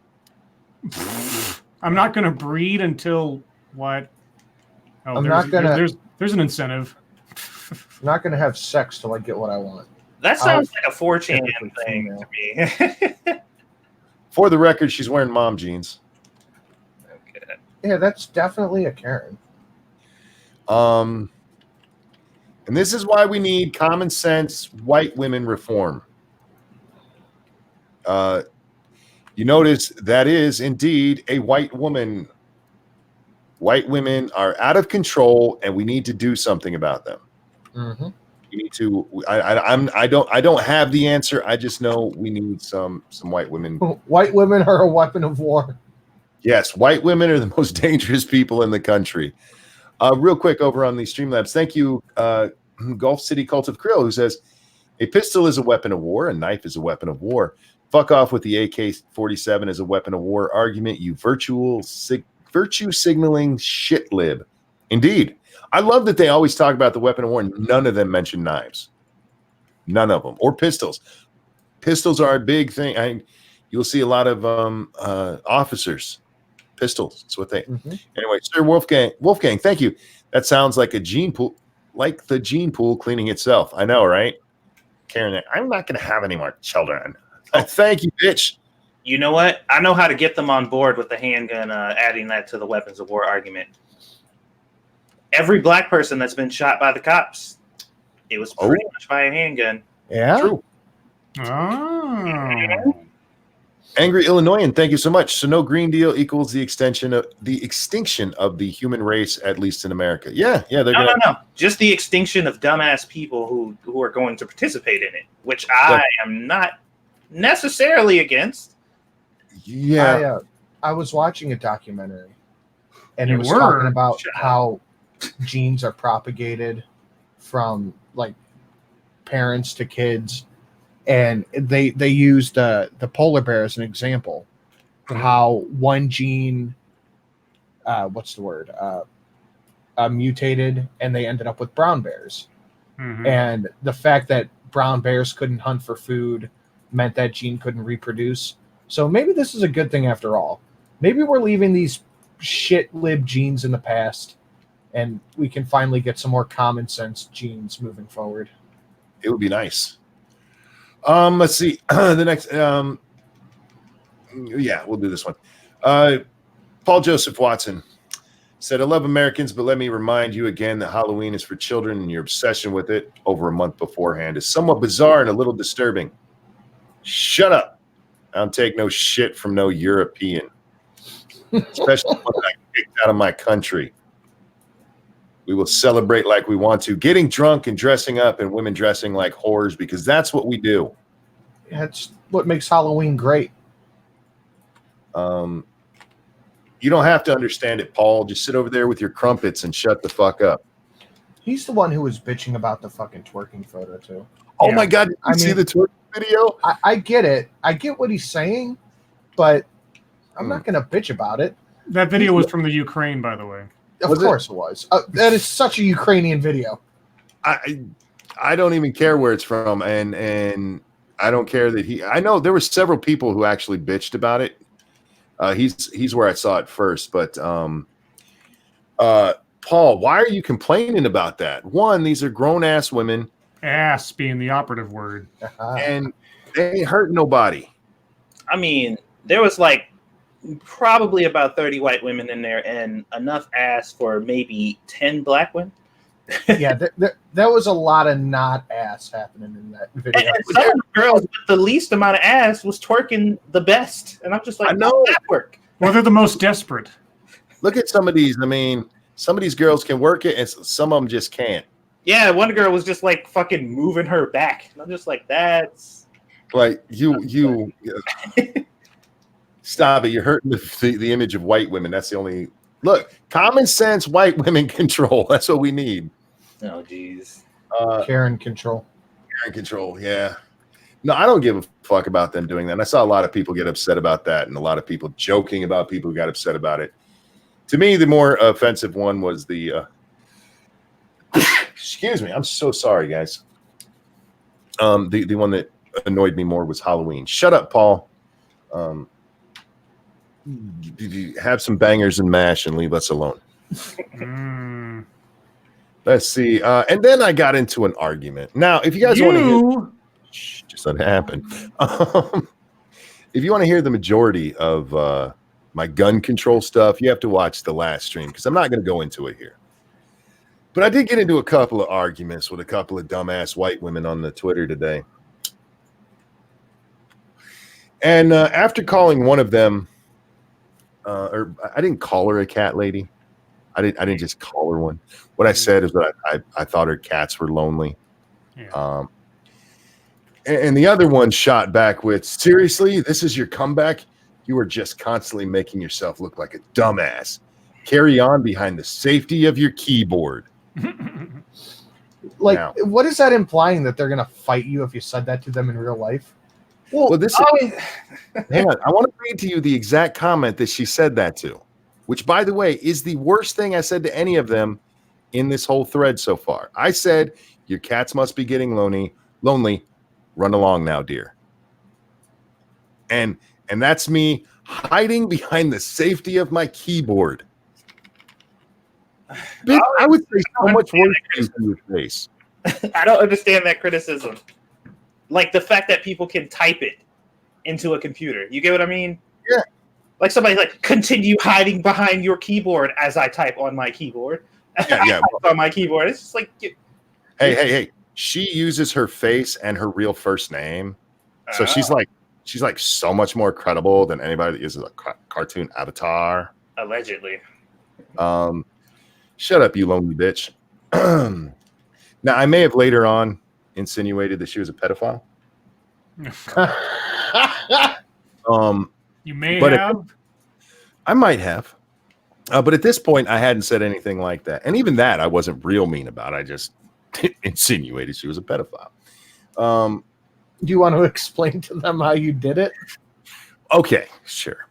What was it? She goes on to say she's being nasty to me, just flat out fucking nasty to me. And she calls me a pussy ass bitch. And I went, because that's their new favorite term. Yeah. And I'm like, oh wow, you used a profanity on the internet. Someone's got their big girl panties pulled all the way up today. And she came back at me with, oh my God, what are you, 8? You're so gross. And I'm like, why are you so obsessed with an 8-year-old? Are you barred from schools and playgrounds? Are you using me to satisfy an illegal fantasy? Oh. Now, see, I never really accused her. No. Just insinuate. Implied. Fuck that bitch. She called me a pussy ass bitch and then called me the 8-year-old. I can't kiss my ass. You're not even clever. For fuck's sake. Well, it was only trending on Twitter like 3 days ago. President pussy ass bitch. Yeah, Like, I mean, so stunning, so brave. I know, right? Like, oh, look at you being heavily implied. I wouldn't go that far. I wouldn't say heavily implied. I asked a question. I just asked a question. It's not an implication if you ask a question. See what I'm saying? I don't know. I feel like if that was in a courtroom, you would have gotten an objection, Your Honor. Possibly. But look, hey, she started it, man. She threatened me. She said, carry on behind the safety of your keyboard. Now, I need to address something else briefly about that statement. Well, hang on. This part is important, actually, because I responded to that with this. Are you suggesting that if I wasn't behind my keyboard, I'd be unsafe right now? What would happen to me? LOL, what danger would I face? And I said, quote, he called her a cat lady. Put Fluffy down and get him. And one of our viewers took offense to what I wrote. Oh, yeah? And says it means you would not be saying these things in person like a coward. Don't be intentionally deaf to her meaning. You get annoyed when the left do it. Maintain your principles. Can I guess who said that? No, because I'm not calling anybody out by name. We can talk about it later if you'd like. And I mean, fuck, it's on my Twitter. One, I've always hated that stupid fucking argument. You're only saying that because you're behind a computer. Bitch, try me. My whole life I've gotten in trouble because I can't keep my fucking mouth shut. And that's Dangerous Spaces. Shut up. He says she started it. That does sound like something an 8-year-old would say. Shut up. Just because you're right doesn't mean you're right. And no, it wasn't Sofane. But I've always hated that argument, and I've always asked what that means. And there's nothing I say online that I wouldn't say to your face, because that's who I am. And if you think other people are fake online, and I know a lot of people say, yeah, I'm different online than I am in real life. I'm not. This is me. This is what you get. And actually, like I said, my wife has told you guys I'm actually nicer on here than I am in real life. But two, even when I have seen that where it's annoyed me in the past, at least I kind of understand it. You know, like something horrible was said, or somebody's being a dumbass racist or some stupid shit like that. You'd never say that to somebody's face. Okay, at least I can understand. I called the bitch a cat lady. And she came back, the safety of your keyboard. Like, what the fuck are you talking about? So yeah, I mock the dumbass bitch like I mock anybody who says stupid shit to me, upholding my principles as I try to always do. So if you ever have questions about why it fits my principles, the better way to go about it is not to call me a coward and then tell me I'm unprincipled, because to that I tell you to go fuck yourself. If you find me being unprincipled, by all means, ask. Let's have that conversation. Anyhow, guys, that's the end of fucketry time and leads us on to, well, your time. Questions, comments, concerns. If you want to tell me what a coward I am, now's the time to throw it into chat. See how many inventive ways I can say fuck you tonight. Real quick, before we don't have to talk about this, but did you guys see Alyssa Milano? She did my latest op-ed is about how we must have dialogue with people we don't agree with, and she basically gave an explanation on why she talked to Ted Cruz. Yeah, I talked about that a lot on the other stream. That's why I didn't do it here. But yeah, we can talk about that if you want. Well, I didn't want to step too much in the question. I was just wondering if you guys had saw it. The comments in there were interesting. No, go ahead. I was going to say, I saw it. I figured it was really the only thing she could say to justify the whole experience of talking to Ted Cruz and not come off like just being a complete vindictive jerkwad. Her conclusion at the end, there's no problem with, because what she says is, if we don't talk to people we disagree with, we're never going to get anywhere. And she's right about that. Mm-hmm. The rest of it was a bunch of nonsense. Which led to a whole Milano bunch. Is Karen Boss. She's a child, is what she is, and I don't mean that mean. I mean, she grew up different than the rest of us did. She is right now politically, she's 16. So she's is Tumblr still around? Where did all the Tumblrites go? Where do they hang out now? Is it Twitter? Reset Era. Go to any 16-year-old's Twitter account and you're going to read the same shit you're reading on Alyssa's stuff. Most of the time. Exactly. All right, let's see. Can you sing for Blair's birthday? Is Blair here? Scribe, are you still sending CNN articles back to them with corrections? Scribe? Scribe? Scribe? Scribe? Scribe! We got to set up a search party. Oh, shit. The police finally actually came for him this time.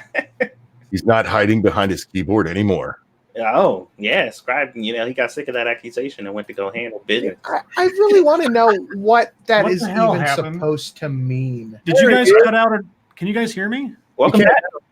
No, you guys completely cut out. Like there was absolutely no sound. Everything was silent. And I was like, hello, hello, hello. No, we've been calling you for like 30 seconds. Yeah. Okay. No, all audio on my end cut out of you guys talking. Oh, no. There was a question just directly for you, and we were just waiting. Oh, no. Sorry, guys. I literally, I'm sitting here, and all of a sudden, everything went quiet. I'm like, hello? What was the question for me then? Are you still sending CNN articles back to them with corrections? I haven't done that in a while. I kind of gave up because it seems like a futile cause at this point. What's the best way to mock a crazy cat lady? Oh, God. The best way? Ignore them. I mean... That's exactly what life does to them. So, but if you want to laugh at them, just ask them about their cats. Quinn the cultist, are you going to tell us the joke? No, I'm not going to tell the joke. Oh yeah, that's right. I teased that. Nothing happened. But if you want, I will once again tell you the start of the joke, and you can look up the rest online. And no, I will not be reading it even in Super Chat if anybody puts it in there. The beginning of the joke is, how do you make a toddler cry twice? Would you come on my game show and be a not coward this coming Tuesday? I'll come all over it. Probably not this Tuesday. Yeah, I'm busy the next foreseeable Tuesdays. Well, I've taken to gaming on our nights when we're not gaming. So if I'm up and feeling like it, and with Borderlands just coming out, I have a feeling that I'll be doing that. Plus, people are really loving the Tropico one, so I don't get many chances to do my single games, but catch me next week, and as long as I'm not in pain, yeah, not this coming Tuesday, but the following Tuesday I can if you want. What would Batman do in Gotham if Gotham had a death penalty? He couldn't hand over bad guys to the police, right? Well, Batman these days just kills them himself, doesn't he? Yeah, no kidding. Yeah, to hell with being like better than those you oppose. No, Batman just like, especially in the movies, is like whatever, just blow them up. The video games, kill them, whatever. Yeah, but if you're talking about classic Batman, yeah, that would be an interesting conundrum for him. Mm-hmm. Well, hell, they won't kill the Joker after as many people as he's murdered. So I gotta pee. I'll be right back. I don't think Gotham City actually has a death penalty. Yeah. And White Knight also asks about the joke. I'm allowed to tell it. I just won't. Yeah. It's fucking horrible. I'm not going to lie. It is the joke I laugh the hardest at. Just because even I wasn't expecting that horrific answer.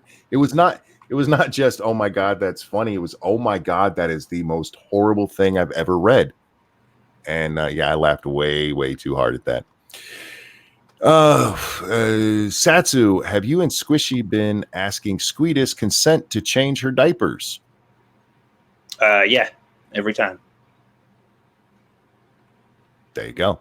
Oh Lords, why is the kettle meeting with illicit drugs? You'd have to ask Scribe, man. Scribe? The what? Why is the kettle meeting with illicit drugs? He's not getting it. Why is... I honestly don't understand what I'm being asked. You said pot meet the kettle, or kettle meet the pot, or something like that earlier. Oh, well, because Monkey was being interrupted and complaining about it. No, actually, I was doing because he interrupted Satsu like 3 times. And then he did me once. I'm like, damn it, shut up. No, I'm just kidding. Yeah, I was just trying to get the damn thing read. I don't interrupt you mid. Yeah, I do. Yeah, you do. I don't care. I know you don't. You'll be fine. You'll get over it. Angry Illinois says, you and me are a lot alike, Monkey. Say what's on our minds and damn the consequences. It has taken me a long time to learn not to do that as much. I was well into my 30s before I had mastered that at work. And even then, there were times like, oh, I just can't hold it in. And I see the same thing in my youngest. And I've tried to warn him, man. It's like, I get it. I do. But it's a rough life. So learn to a right place, right time. And yeah, I'm old enough. I don't give a fuck. Lords of Night, did you see Kavanaugh's being accused of sexual misconduct again? No, I did not. Yeah, I saw that. Somebody brought up someone who accused him of something was... I don't know. I don't exactly know why it was come up now, unless she's like pressing charges or something. But yeah, it was another accusation was being put up there. Yeah, no, I didn't see anything about it yet. But where am I? There we are. Is Rick Sanchez actually future Batman? Who's Rick Sanchez? I don't know who that is. Yeah. For fuck's sake, I'll be right back again. Okay. Oh my God. What is going on with him? What the fuck do you want? To love you. Let me love you. Yeah, I don't know who Rick Sanchez is. I'm not trying to avoid your question. I don't know who that is. Alyssa Milano is a child. Why are you obsessed with children, Ranting Monkey? I didn't say she was a child in the physical sense. Lords of Night, check Twitter. I sent you 2 different tweets, one about Sophane wanting to block people and one about Matt Jarbo wanting to abolish the Electoral College. I saw him, but been there, done that. Oh my God. I did. Shelly texts me going, please help, please help. So I walk in there. She's like, can I have 2 cigarettes? She's in the bath. She's in the bath. I thought, oh, her hair is caught in the drain and she's stuck underwater. Nope, just wants my cigarettes. Did you give her some? I almost threw in the fucking bathwater. You can't do that with cigarettes, man. They're too expensive. I know. If it was like 3 years ago, I would have just threw him right in the water, but I just handed him to her. This is going back to when Scribbles disappeared on us. Says he finally found his moon base, and Ryan said, I wish. Scrubbles down, Scrubbles down. Let's see, where are we? Lords of Night, why is Sofane blocking people? Because he's decided to? Because Yeah, he's tired of having people dunk on him. yeah, he got pissed off because I guess the people who he muted, he can still see some of their stuff. And the reason that he's blocking them is hilarious to me because he's like, they're being assholes. And I'm like, Oh, he unfollowed me. they're being assholes? That's something you never engage in. Yeah, go ahead and mute those people. Those mean people being assholes to people. You don't know anything about that, do you? I just wanted to see if he blocked me, but he unfollowed me. Yeesh.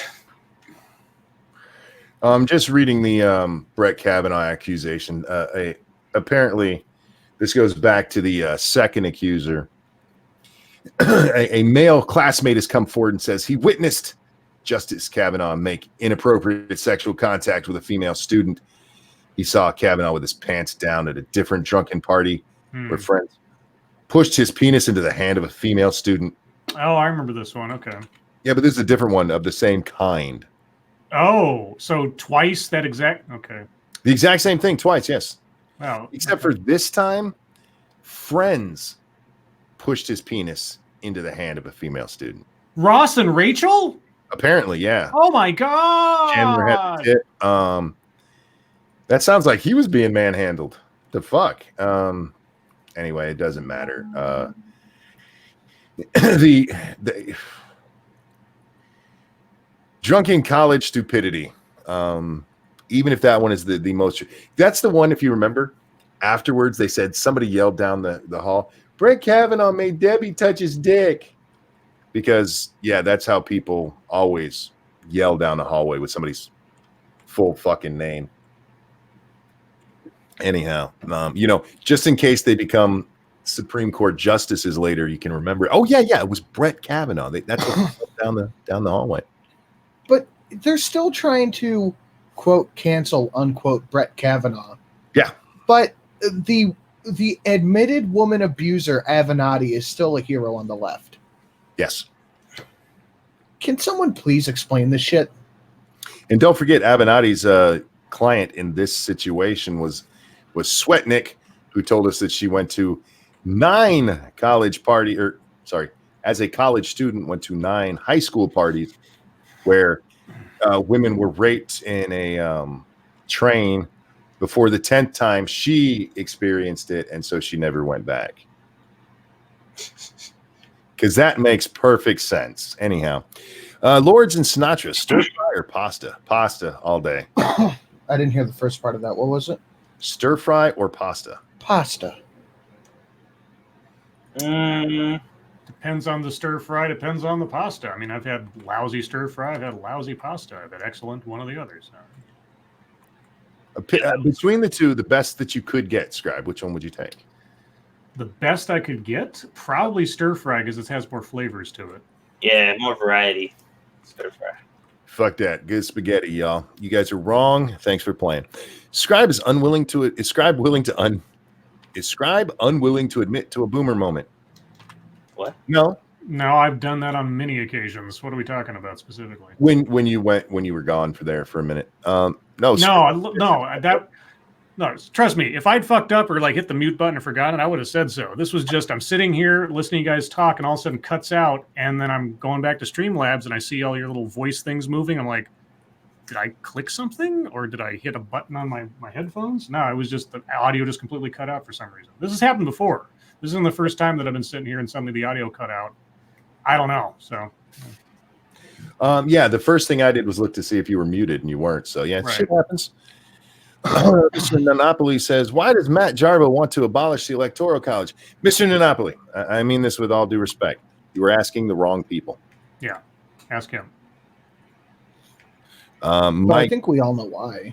I can guess, but if you're actually sincerely looking for an answer, that's who you ask. Ask Matt. I would guess he didn't like the outcome of the election, and that's it. Make America full auto again. Fair enough, I guess. Is the answer lay it on the floor and pee on it twice? No, Pete. Dude, the comments That's gonna in that Brett Kavanaugh article are just insane. There's people going, he raped someone, he raped him, he raped him. And if you read the article, he just supposedly pushed his dick on someone. Not even him, according to the one I pulled up. Somebody else put his dick. Friends put his dick in a woman's hand. That's what it says. This one says he pulled his dick out and pressed it against someone's back. Yeah, there's. You lost this one, guys. Let it go. And that's right. That's right. It's right. Let's see. Lords, when will Fain and Jarbo admit they're full-blown SJW liberal lefty commies? I don't know. Dude, Monopoly, I can't answer these questions. We're not psychic, and we're not them. Go talk to them. I think your boy Pat has a really good point in the chat that Matt went full lefty to try to save his YouTube career. Matt's always been a lefty. But he went full on fucking anti-right, I should say. Satsu, have you got the baby on a feeding schedule? Yeah, but baby does what the fuck the baby wants. So that's right. Either she won't eat sometimes. We do have a schedule established, but sometimes she's not hungry, or she's just you just got to kind of work with what she wants. But yeah, we have established a schedule, and we did get her. She was having some issues. She was kind of constipated or whatever, and we regulated that. We kept her on the same formula that we've been using, and we've been trying to helping her through and stuff because she's been having some issues with that. Because you guys heard it live on stream. Kids are gonna do that. But that was she's excessive. Sometimes I go in the room and she's just in there fucking in a ball. Fuck. And I'm like, girl, what the hell is wrong with you? So, yeah, we've been more regulating her feeding. So that way it's a little lighter on her, and she's been doing a lot better. So she's good.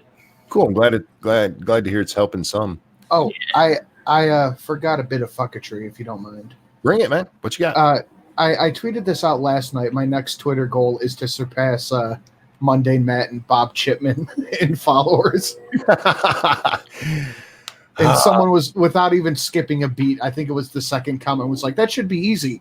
You've gained 2,000 in the past month, and they haven't gained any.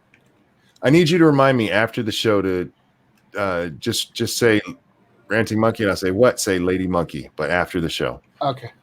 Let's see. Yes, Jake Thompson, that's the right one. And Ebony says, I read the joke. That was awful. I told y'all.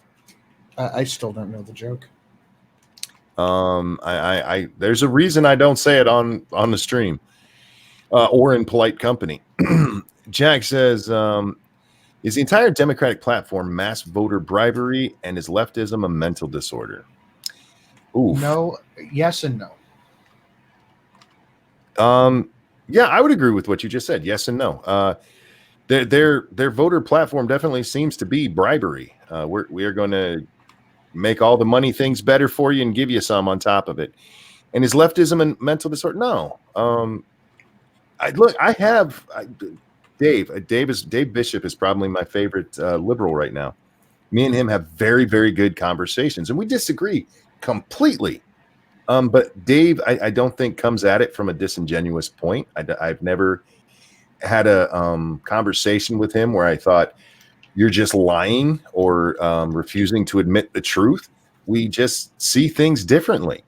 You can be left and a decent, normal person. Yeah, there's just the difference between being left and regardless of what side of the equation you're on. Blind ideology, making you willfully oblivious, ignorant, or resistant to any other ideas, I don't know if that can be considered a mental disorder in and of itself, but that is different than simply being on one side of an equation or another. Yeah. I'm giving you all the snaps. Yeah, the vast majority of people are not extreme on either side. And the vast majority of people are normal and have reasonable views and expectations when it comes to things that they want to happen and all that type of stuff. We're just kind of in this area where a lot of people are really normal. Look, there's a lot of the stuff we talk about. I would definitely say is mental disorders, but be careful attributing it just to an ideology. Yeah. Monkey, we do a video on Sofane's tweets. No, even when I am making videos, the very few times I've done it recently, you'll notice they are all about national politic kind of things, man. I don't. I owning it as somebody. If I want to own somebody, I'm gonna just fuck with them on Twitter. Why is Paul Joseph Watson complaining about Halloween? I think he was just trying to be a little edgy. It's just Paul.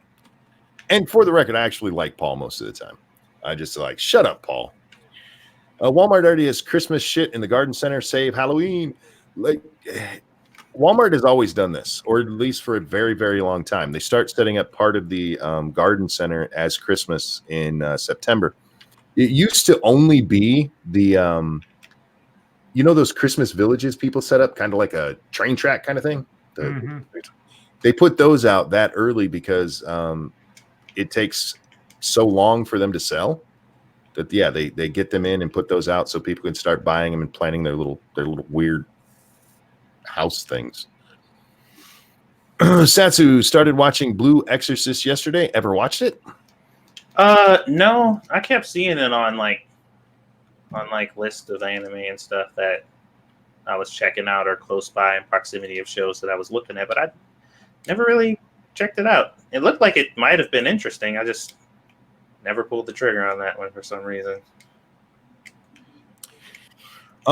Midnight in Exile, thank you so much. If your Twitter has been banned, tell them you demand they unlock so you can communicate with elected officials as is your First Amendment right. It worked for my Tech Force account and a buddy of mine. It's afraid.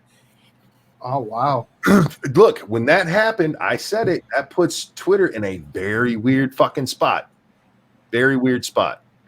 Because what the government, what the judges came out and said in that case is that this is a place you have to be able to communicate with your elected officials, which means if they ban you, they are violating your First Amendment rights, which at that point, it's not just a private company.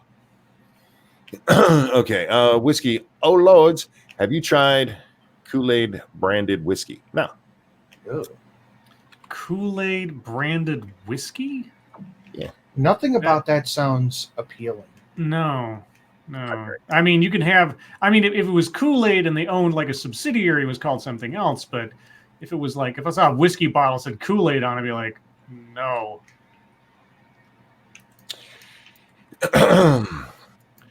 When will Sofang grow up, grow a spine, and grow a pair and stop acting like an SJW? Next Thursday. Yeah.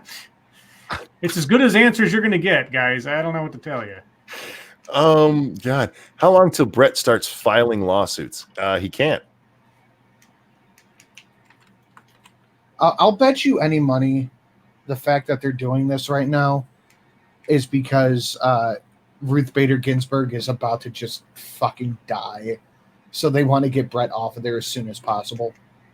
No, it's not going to work. So. Yeah, they lost their chance. I mean, he's a lifer unless they find a literal body in his car. He's not going anywhere.